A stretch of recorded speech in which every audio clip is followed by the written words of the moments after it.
Hi there, Joe with Greenwire Technology Solutions here, and want to run you through in this video through some camera selections.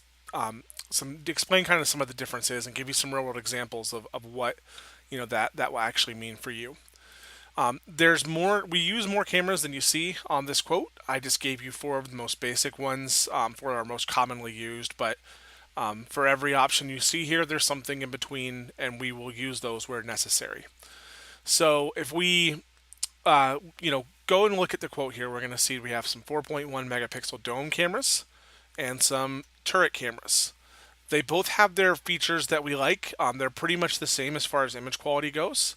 The turret cameras tend to have a little bit better fine control over where we're pointing them. The matrix IR, which is what helps light up the area at night and helps make that night vision really pop, is a little better than the multiple small pin IRs that you see in the dome. The dome, though, is a little bit more tamper-proof when it's down low, and it has storage that you can build into the camera, to really give yourself some resiliency there. These are 4 megapixel WDR, which stands for wide dynamic range cameras. The big key here, obviously the megapixel rating is really important, but the really important part is this WDR. When we jump down the list, we get to some cameras that do not have true WDR. They have digital, which is good, but not quite the same thing. These are also lower megapixel ratings, so they're going to be about half the image quality or density as these. They're still, over 1080p, so they're still really good cameras. Just in really large areas, you will notice a difference between the two. And the same thing, a turret camera.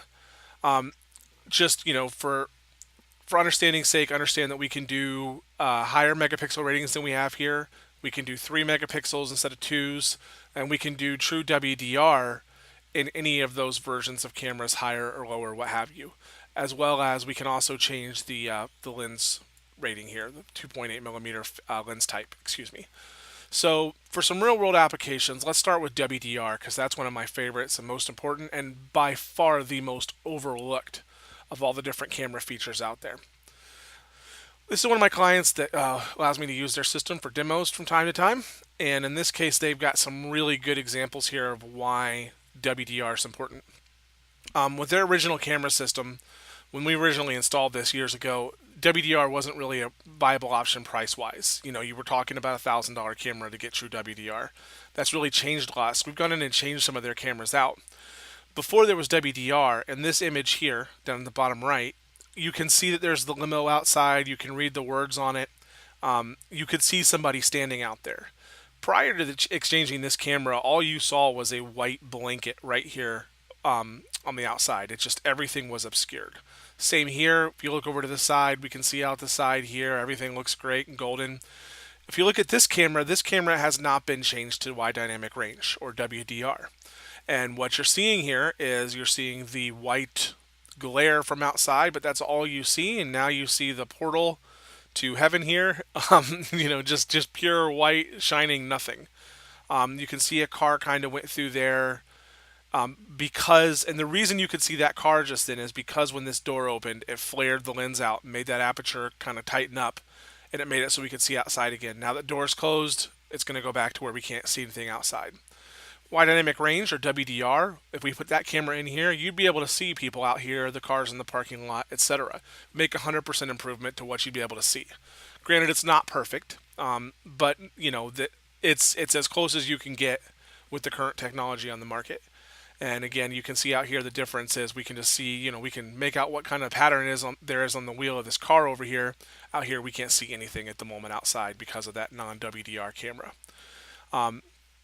This also has a mix of different camera types, but it's not really going to be a great place to show you the different megapixel ratings. For that, we're going to do something a little more formulaic. We're going to go back to our calculator that I showed you earlier. Excuse me here while I navigate. Let's see, should be this one here. Yep, right in front of me. All right, so this calculator allows me to do some calculations, based on pretty much every type of the camera, or every one of the features that we discussed earlier. So here's a good example. I'm looking at the Murdoch location here, and I've got a 4 megapixel camera with a focal length of 4 millimeters, which is a little bit tighter zoomed in than the ones that I have on the quote. And with that 4 millimeter camera, we can go out here and we can say if we're all the way down the building, somebody's standing down there at the end of the building, They're standing 169 feet away, and we can see that, based on this rough approximation, we can see that we should be able to make out somebody in that area. They won't be perfectly clear, but they'll be visible. And then I can go down here and kind of go back foot by foot and see, how it improves as we get closer and closer. If we take a look at this though, and if I change this to a 2 megapixel camera, you'll see, and again, remember this is approximation, so it's not actually realistic, but you see that we step back a little bit, or we zoom out, if you will, and the picture becomes blurrier.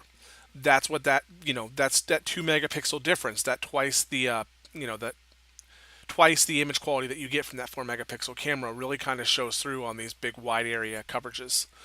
The reason we're using 4 millimeter here instead of 2.8 is that 4 millimeter gives us a tighter cone, which means we can see further away. Now again, everything has trade-offs. So right now with this 4 millimeter, we can see, let's see here, 61 degrees essentially. So if we put this in a room, we wouldn't be able to see but about 2/3 of the room.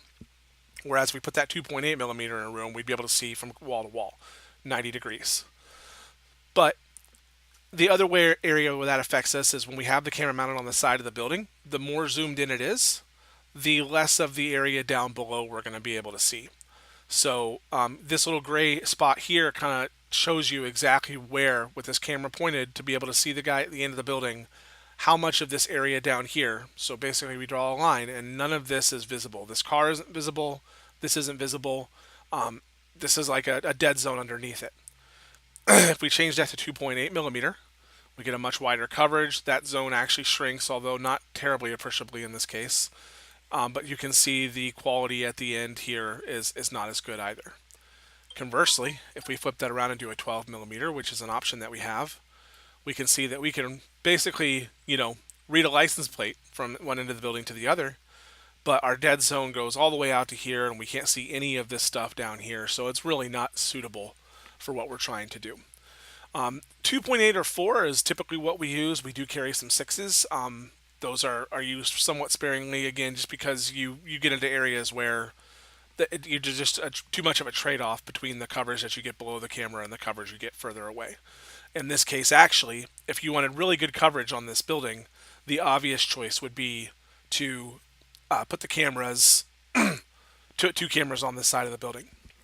That's really going to give you the best overall coverage.